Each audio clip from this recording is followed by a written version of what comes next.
Essa igreja em Itajaí resistiu a um ciclone. E dizem que o sino dela nunca mais tocou do mesmo jeito depois disso. Durante o ciclone de 2008, parte da torre foi destruída, mas o sino continuou lá, intacto. Quando o vento cessou e tentaram tocar o sino, o som era outro, mais grave. Moradores juram que, desde então, ele soa diferente sempre que uma tempestade se aproxima.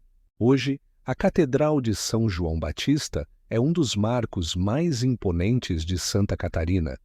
E muita gente ainda visita só para ouvir esse som misterioso ao vivo.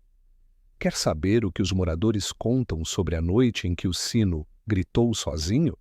A história completa está no comentário fixado ou na descrição.